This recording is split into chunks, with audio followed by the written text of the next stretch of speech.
Again, my name is Brian DeSono, and I'm the Director of Research and Development for the National NAPA Panhellenic Association.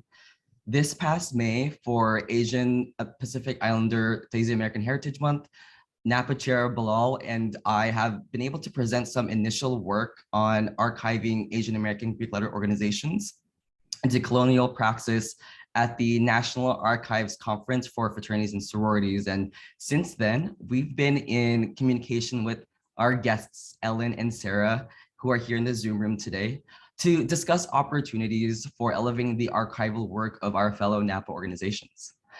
We recognize that many NAPA organizations are still institutionally younger compared to our peer organizations in the broader sorority and fraternity landscape. For example, NAPA as an association, we are about to be on the cusp of celebrating our upcoming Vicennial 20th anniversary in 2025. So even as an association, we are relatively young, but we do have an opportunity that allows us to really start having the infrastructure and the framework for having better practices for archiving our past so that the next generation and future historians can better understand the purpose of our organizations and our origins of why we exist.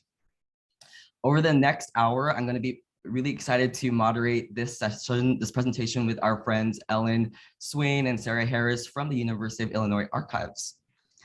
Ellen Swain is the Stuart S. Howe Archivist for Student Life and Culture and professor at the University Archives, University of Illinois at Urbana-Champaign, where she administers the Student Life and Culture Archives, an endowed program dedicated to documenting student experiences nationally and at Illinois.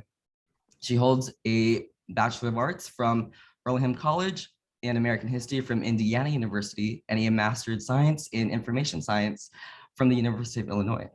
She is a former president of the Midwest Archives Conference and a distinguished fellow of the Society of American Archivists. Sarah Harris is an archives program officer at the University Archives at the University of Illinois at Urbana-Champaign, where she stewards the processing and preservation of digital archival material. She holds a Bachelor of Arts from Illinois State University and a Master's in Library and Information Science from the University of Illinois. And Sarah has previously worked as a local records archivist for the State of Illinois Archives. They are both going to be speaking broadly about best practices for sorority fraternity archival work. And if you have any questions throughout their presentation, please add them to the Zoom chat box here. Again, we're recording this session for posterity and for our NAPA peers who are not able to make the session today.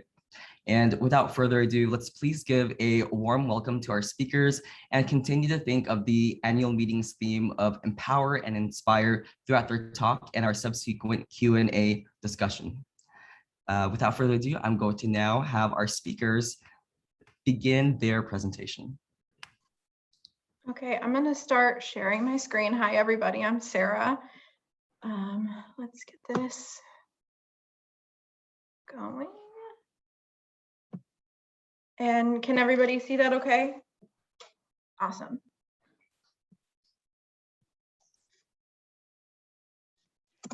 Okay, so Ellen, if you want to get started.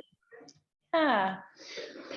Well, thank you so much for your invitation to speak today. We're really excited to talk to you about archives and what we do at the University of Illinois, but also more broadly, how you can preserve and document your groups and how we're doing that as well.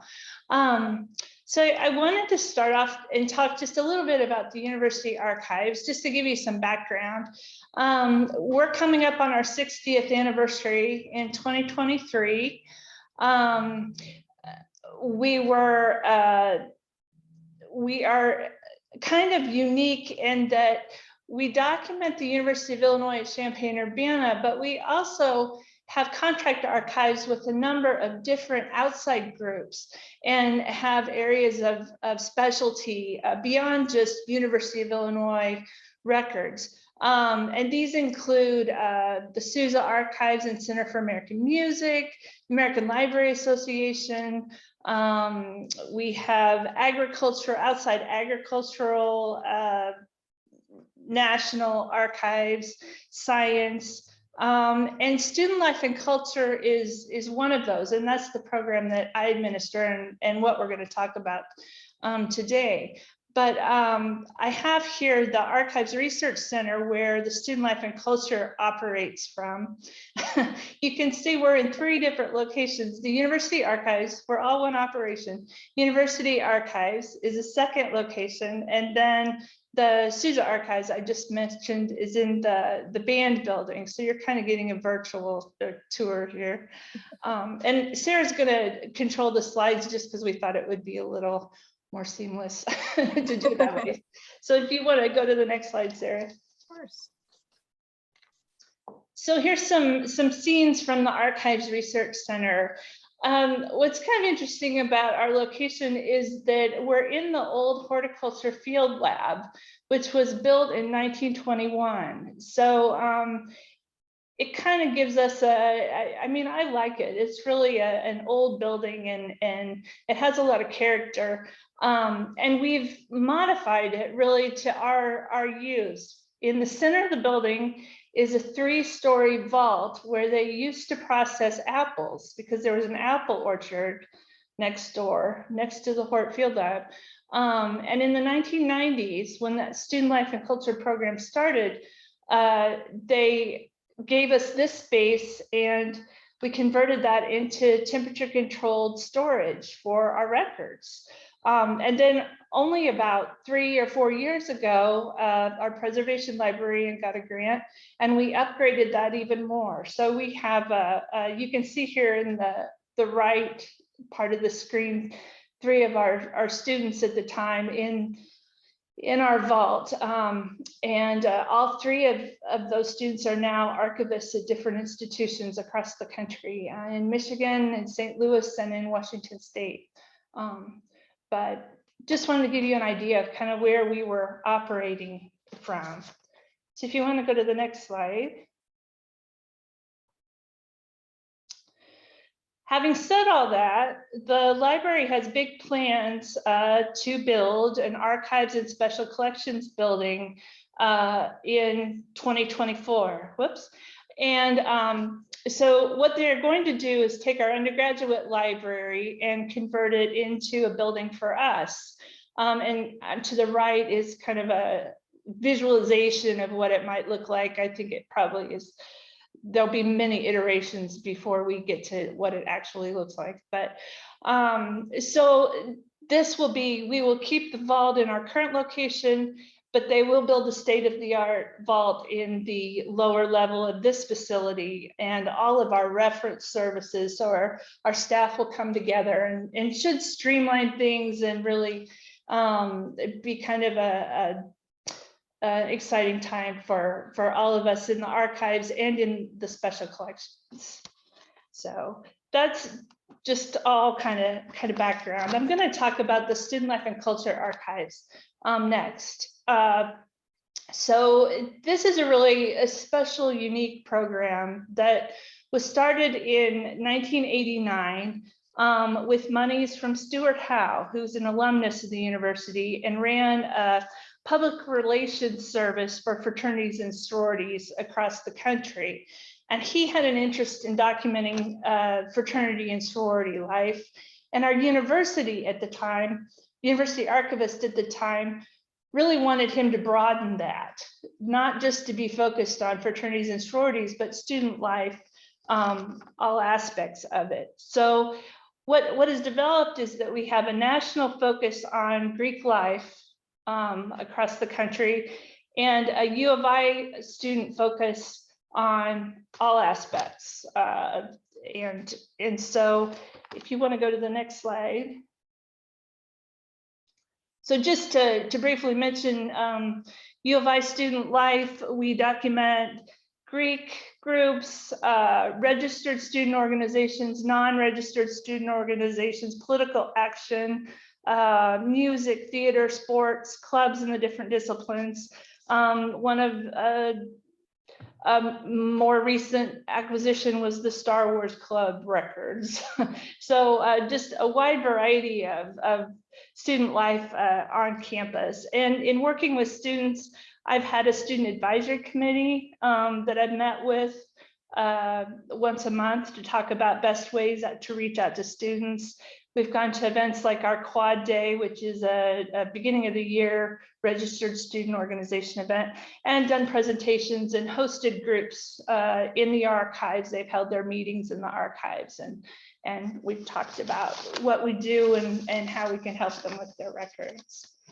If you want to go to the next slide. So now I want to talk about the national materials that we have. I mentioned Stuart Howe.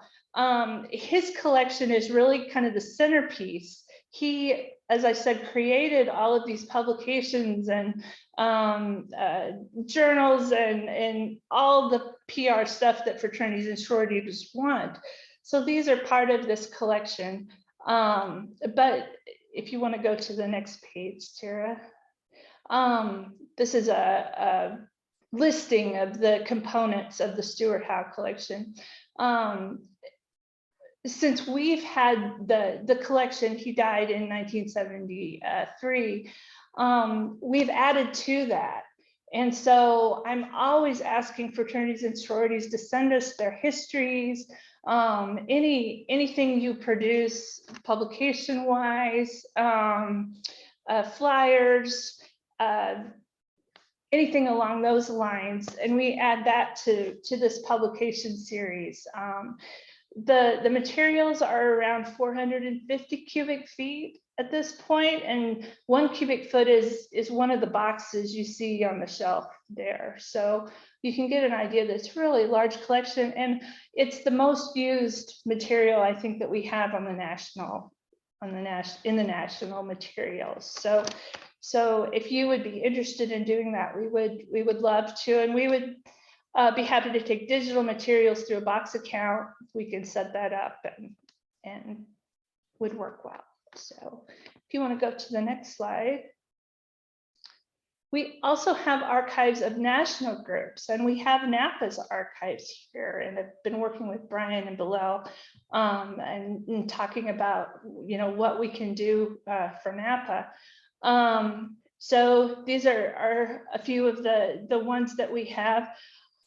These are on contract, and there is a one-time fee.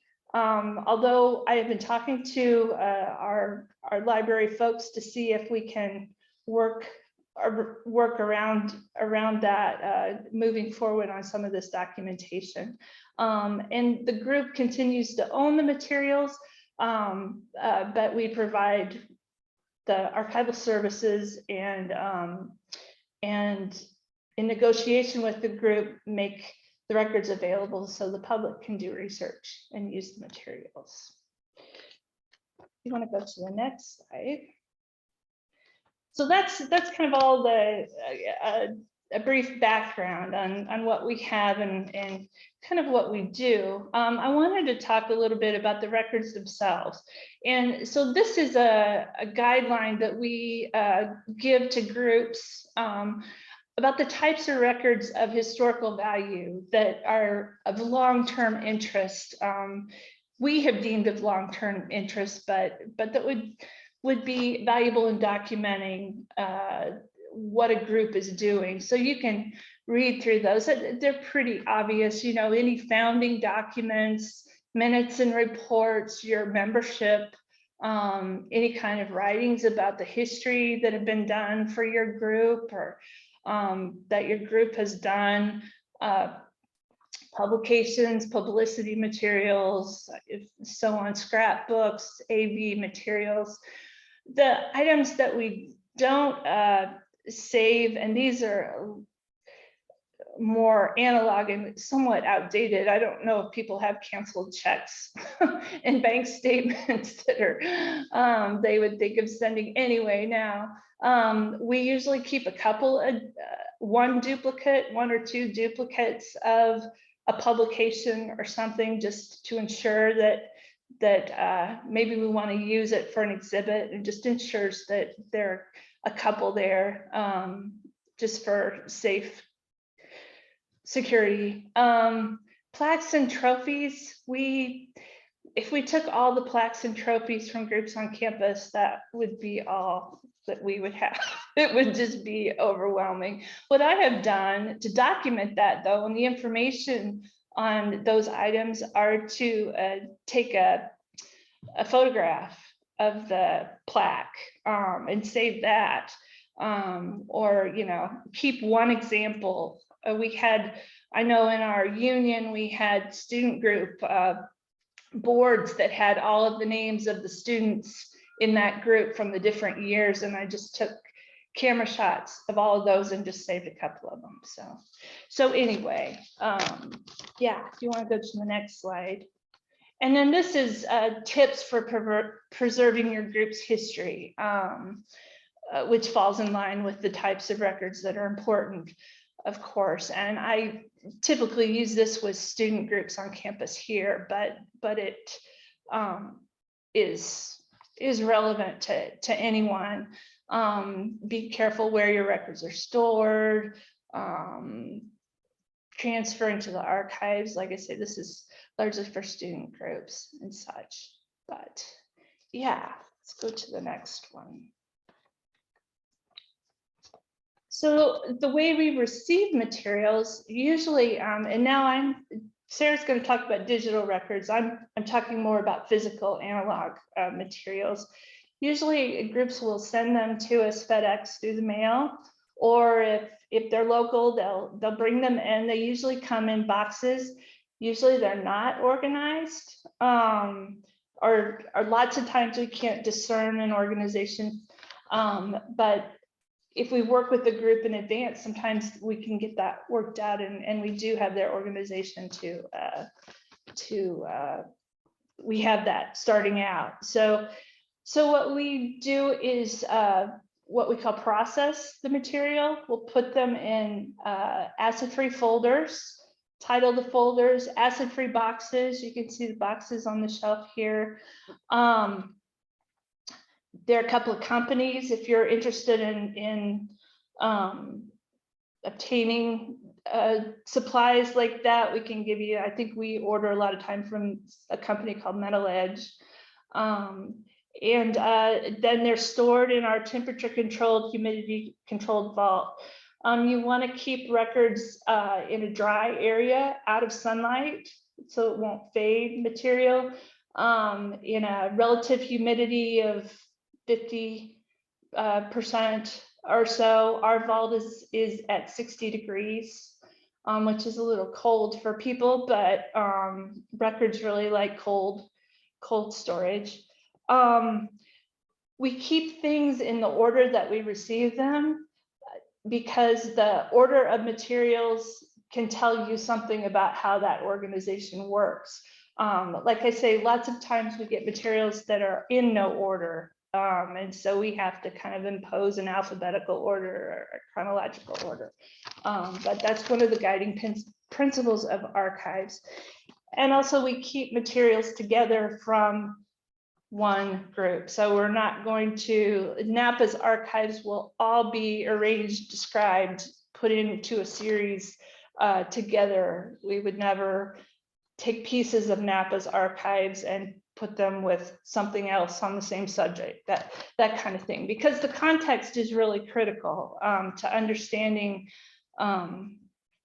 any kind of history. Having that context and understanding how it relates to other things is really important and a key piece of archives. So then we track through an online database.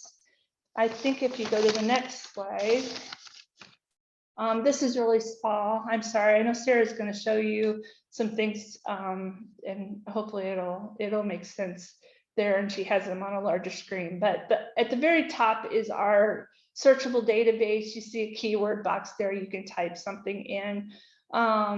Here is where this is what the public sees. So if you typed in a subject, it would pull up. I've got the Illinois chapter of Sigma Lambda Beta records here. You'll pull up a description. You can't see it very well, but under the highlighted fraternity, just a little bit Further down is download box and folder list, and that's what the document below that is. It's a description of what's in the box by folder title. So someone doing research could see this, and then because these records are physical, they would have to contact us or come into the archives to use the material. Also, you don't see here is a record that says available for use at. It will tell you the location. Staff can log into that and we can see the exact shelf where that box lives. And that's kind of how we track and know where things are to pull them as well. What else am I missing? I think that's, yeah. So groups have some materials that they don't want the public to see, like rituals. Rituals are always restricted at the archives here, and that's an indefinite restriction. You have to contact the group, get the group's permission to ever see a ritual, and that never happened. I can tell you from all the fraternities and sororities I've worked with. So there are certain things that are along those lines that either you want them restricted indefinitely, or you could put a time period, you know, after 10 years, this can be available. We try to keep things as open as possible, but we definitely work with groups to make sure that we're not sharing things that are they don't want shared, I guess I should say. Our users are other fraternity groups, Greek affairs advisors, scholars from different universities, genealogists, just a host of people, administrators, people writing stories for newspaper. So we're heavily used by classes on campus. They use materials from across the archives as well. Okay, next slide. I just provided here some of the projects we have done, either for anniversaries or collaborations with outside groups. The U of I celebrated its 150th anniversary in 2017-18. And so we did a digital mapping history at the U of I project. We have an oral history project that's ongoing that we're continually adding oral histories to, and that we did a special project with it at the sesquicentennial. A national almanac of fraternities and sororities that provides information of all fraternities and sororities across the country that is continually updated. I think we have it twice a year. Fran Beck is doing that work. We have a staff member who did blog histories on all the different groups from countries across the world, and that's a interactive map on the front of our website that you can click on a country and it'll talk about the groups at Illinois from that area and their history. So yeah, I think that's all. Yeah, if you want to go to the next one. And we found that doing a speaker series was really valuable for our sesquicentennial, and thinking about NAPA's upcoming celebration, that would be one thing that I would think would be great. We did this in person. This was before COVID, but Zoom would be fantastic too. So we found that we got a lot of good feedback from doing a variety of. We focused on people who had written. Who had done research using the archives and what they found. So the next one,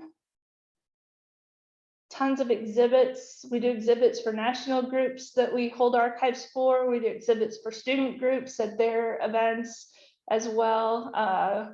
We did one in a cemetery when they had a reenactment of several people buried in the cemetery nearby, and we had a little display out there too.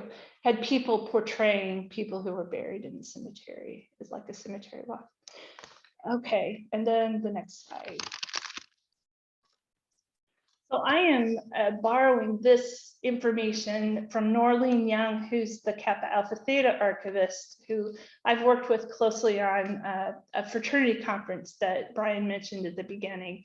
And she has really great advice and is got has developed a lot of resources that she's shared with other fraternities and sororities. So if you're just starting out thinking about your archives, the best first thing to do is to sit down and draw up a collection development policy, decide what you create, what the different components of your organization is, and then decide what you need to keep from that. And you can read through this, and I'm sure we can make these slides available after the talk too. But do a survey of what you have, decide where you store them.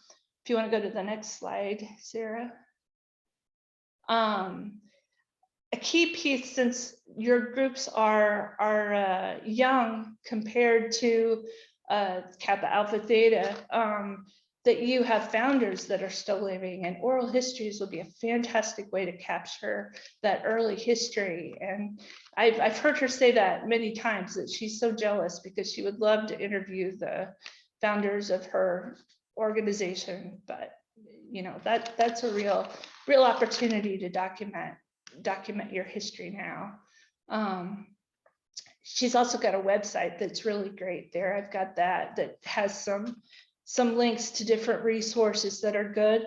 And then two things, there's a Facebook group that came out of our conference that I would really encourage you to join. It's people who've attended our conference. They're in different positions in their fraternities and sororities, but they're all dealing with archives. And some of them have a lot of training, and some of them have no training and just been thrown into that position. And so this is kind of a support group, and they throw questions out about this and that, and people chime in and answer. And along those same lines, after our May conference, we put together a listserv of about, I think there are about 100 people on it. And it's the same kind of thing. It's just, if you're not on Facebook, this is an alternative too. And we've been trying to have, after our conference, trying to have some sessions on Zoom on different topics, and we post them on there, and people can join in to those as well. So that's a point I really want to make, that there is a community of people that you can connect with, and that are happy to talk about this and bounce ideas off each other and all. And so, and then the last slide.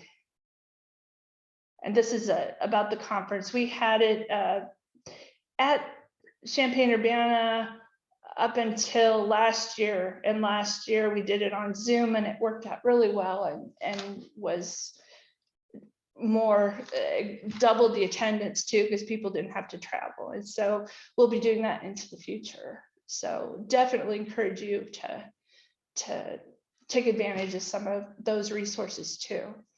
So, and I will have my email on this somewhere to contact me, and I'll get you connected to that. So I will turn it over to Sarah now, who has things to say about digital archives and management. Yes. Okay. So yeah, I'm going to be talking about the digital side of things. Oops, sorry, get too excited. So first I'm going to talk to you about creating digital archives. We're going to talk about file formats, file naming, folder structure, and resources that we have for that. So the University of Illinois Archives does not currently have any written policies on preferred file formats. It's important to note that digital archiving is still very new in the grand scheme of things. We're still very much learning, and we're only really starting to get things in on a regular basis right now, because we're still taking in a lot of physical stuff, but that digital is being made obviously a lot more now. So in terms of preferred file formats, we don't really have much, but the most common that I see and the safest are listed here. So really most, I think that people are familiar with are PDFs, DOCs, TXTs for photographs, JPEGs, and TIFFs. We usually do a preservation copy of a photograph in a TIFF, and then we will do an access copy in a JPEG, which is a little bit less of a resolution, but they're both really good formats. Video, we do MP4s and MOVs a lot. It's actually the same for photographs as well, where MP4s are more of the access copy, whereas MOVs are a more preservation file format, and same with audio. So MP3s are accessible, whereas waves are usually more preservation.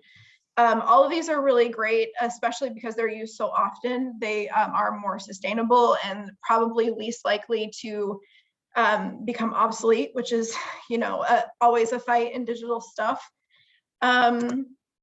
So for file names and folder structures, it's the same thing. We don't really have much right now in way of policy, but we do love that we are able to talk to you guys right now to get in kind of on the ground floor of these things. Consistency is key. File names should be consistent and descriptive as much as possible, but also we want to keep them short, because we found that the longer file names actually kind of mess with the preservation of them, mess with the bits inside. Folder structures should also be consistent. You want to be able to find your own files. It should be kind of self-explanatory almost. And we don't want to, what we call, nest things too much. You don't want to have to go through 20 folders to find this one file of your charter. It's hard for you guys to find. It would be hard for researchers to find. And also we found, again, that in preservation standards, the more nested a file is, the harder it is to preserve that file's bits, the zeros and ones. So the university does not currently have anything, but these are some resources that we've found useful. And the Library of Congress just did this one very recently. It's the 2021-2022 recommended format statement. This is a really great resource. It's 43 pages long, and it's really, really helpful. They also have a sustainability of digital formats guide and a personal archiving guide, which are both really useful as well. And like Ellen said, I think we're gonna try to make these slides available so that you can actually use those links. So we also do web archiving. So web capturing is the process of taking a snapshot of a website, its links, its images, all of its text, and preserving it so that it's viewable years down the road in the format that we captured it. Currently, we are doing university websites, faculty websites, NGOs that we work with, and we do hope to move forward with national organizations as well. We currently have a pretty limited personnel support for this work, unfortunately. It's all new, but it is being supported by a graduate assistant from the university's iSchool. So that's pretty cool.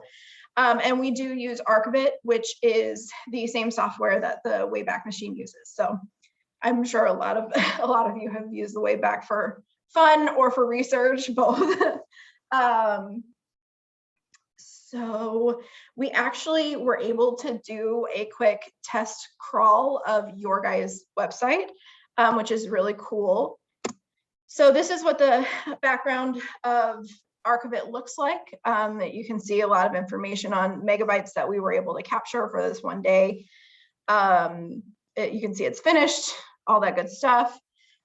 This is what you would see if it was available online for people to actually research. You can see down here that there are 2 captures that we've done. and both on the 3rd. If you were to click one of these, it would take you directly to that webpage, and this is what it looks like. You can see that at the top it says this is a temporarily archived webpage because we just did a test crawl. We didn't save it or anything yet. We like to give it time, so we didn't have the option to save it just yet. And this is obviously what your website looks like right now. But the idea is that, you know, even 10 years down the road, somebody could go in, click on that December 3rd, 2021, and see this website as it was on that day. So it's a really cool option for being able to preserve your website, which is very much a reflection of who you are as a group or an organization. So it's pretty cool. So now I'm going to talk about the life of a record in the archive, specifically with digital material. You're actually going to hear a lot of similar things between what I say and what Ellen said, because we do, as much as we can, try to treat the digital records as we do physical records. We want to make sure we are tracking them as best we can. Our storage servers are as secure as possible. We process them kind of similarly. And we have databases to keep track of these things, and I will show you screenshots of all that. So, oops, actually, I wanted to go through a little bit more. So tracking, what we do is, we do this to ensure that all metadata referring to the record is always tracked and available for people to look at, especially the staff. This can include the archivist that brought it in, any concerns there may be on the formatting, what has been done to the material through its life in the archives, if people have already started processing, if people have had to reformat, that type of thing.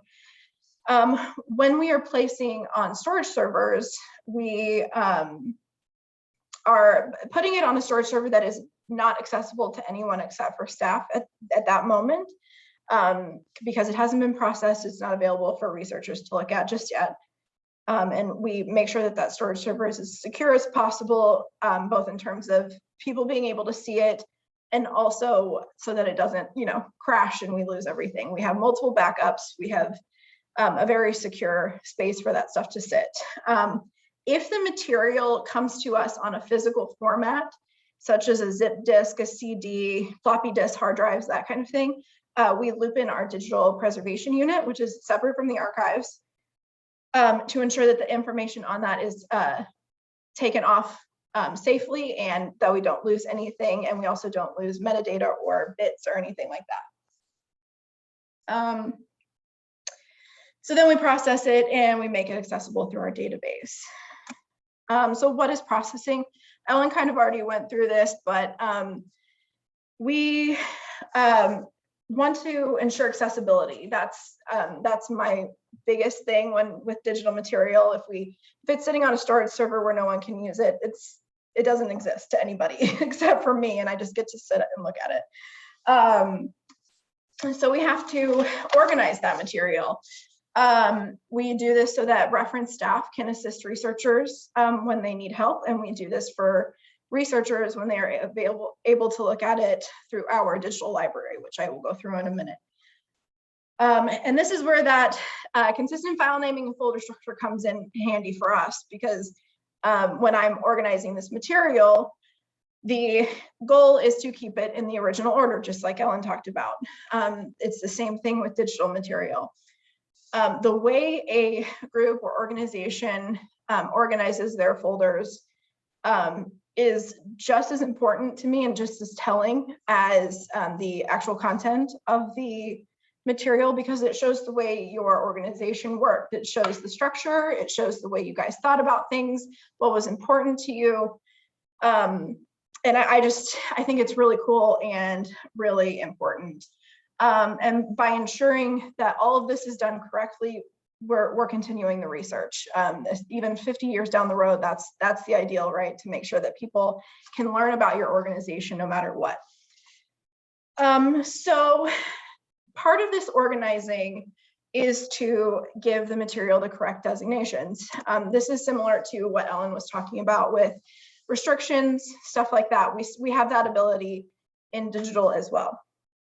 So if material is sensitive or anything like that, we put it as nearline. It is only accessible to our staff with a secure login. Examples of this include copyrighted material not held by the University of Illinois, so we wouldn't have any legal right to put it online. Personal or private information. Sometimes we find driver's license numbers, SSNs, a lot of stuff in the material, so we want to keep that hidden. Student records, legally, we are not allowed to put those online. We're not even allowed to really show them to anybody without a lot of permission. So those go nearline. Culturally sensitive information and ritual documentation always goes nearline. And like Ellen said, we always want to work with the groups to make sure that these decisions for their materials are done properly and everything is safe and secure where it needs to be. The other designation is online, pretty easy. It's accessible to everyone with internet access. It's available on the digital library for people to see. So I'm going to go through our databases really quickly. Archon is something that Ellen has already kind of showed you. This is what a digital record looks like. This is NAPA's photographs and audio visuals.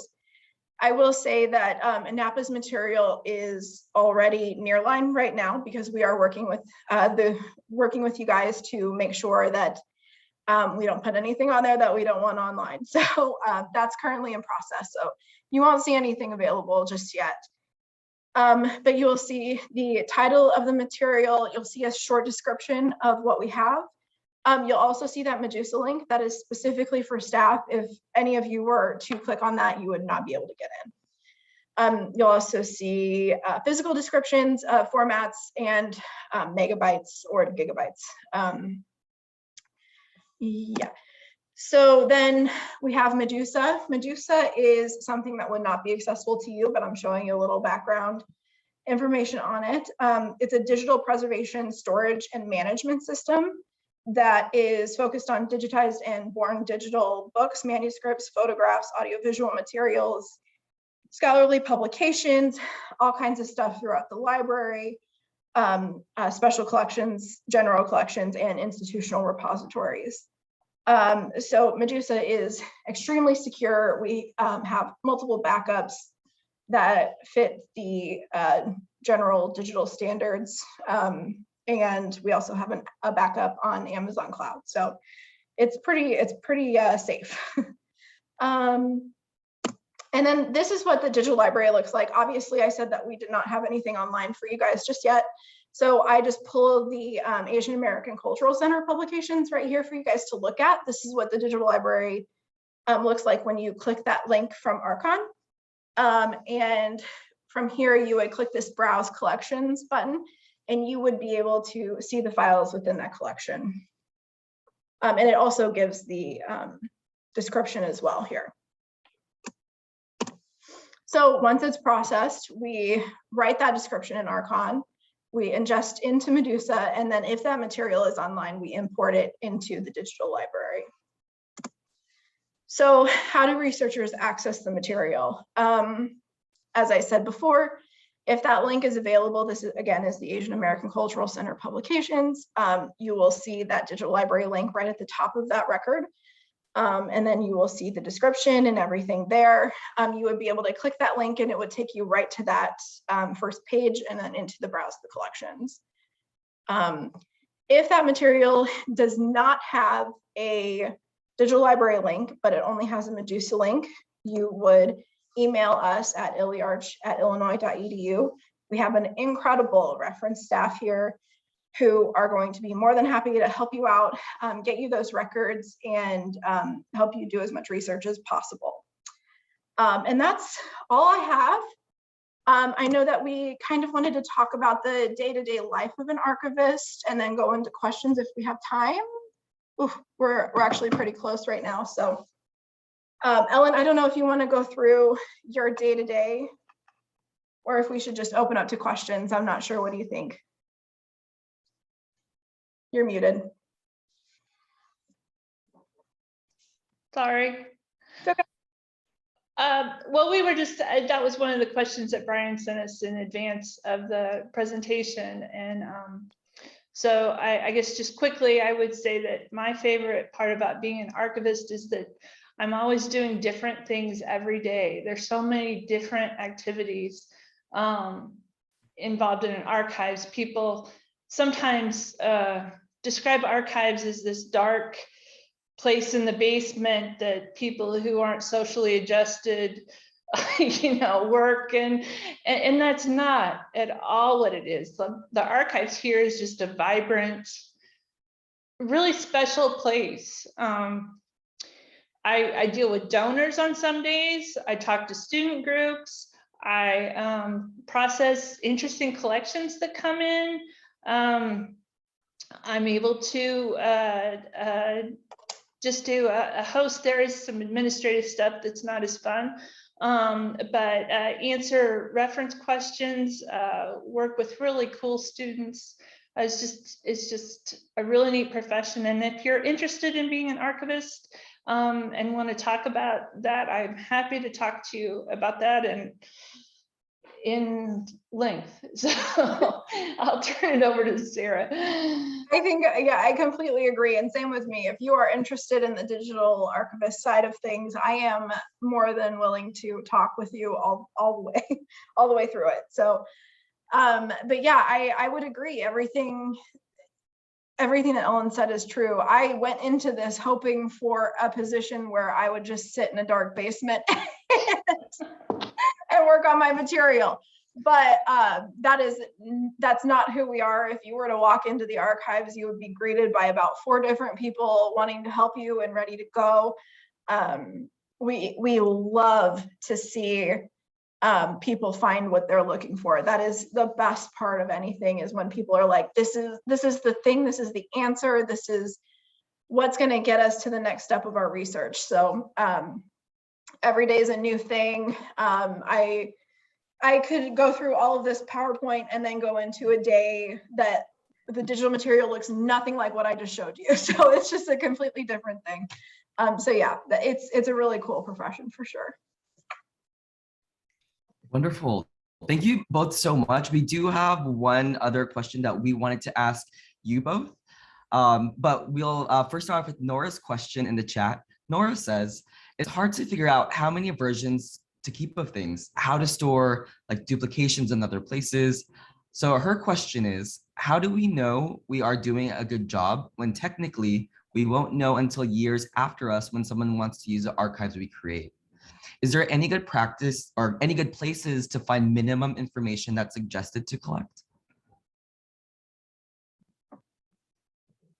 Ellen, do you want to take that one? Minimum information. Yeah, I know you feel a lot of responsibility that the things that you're saving, the things that you're not saving today may be needed in the future. And so that's a hard one. Like I say, in terms of like analog physical material, we do try to keep 2 copies of things just for that reason, because we do a lot of exhibits and it's nice to have a pristine copy and a regular copy. In terms of like our yearbooks, we actually have 4 complete collections of those, and one of them we don't touch, we just keep in the vault so that we preserve that, and they're digitized. So that might be overkill actually. So I'm not quite sure I'm answering your question, but it is a struggle. And I think you do the best you can. Yeah, well, I just think that you really just pinpointed a thing that all archivists struggle with. I mean, it's a question I think we ask ourselves constantly is, are we doing this correctly? Did I just get rid of something that maybe somebody's going to want one day? It's especially in the beginning for me, when I was just a student, I was like, but what if somebody wants to see this 3rd copy of this publication? I don't want to get rid of it. But at the end of the day, you only have so much time that you're able to work with. You only have so much storage that you're able to work with, whether that's in digital form or in physical. So you do sometimes have to make those really tough decisions and kind of stick with it. You know what I mean? Just have to. And that's where that collection policy really comes in, because that's your guiding document, and you can follow that and feel more secure that you're Right.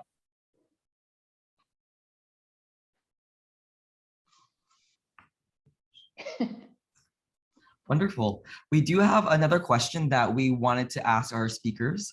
So for many of the attendees in the room, we know that NAPA will celebrate its 20th anniversary as an association in 2025.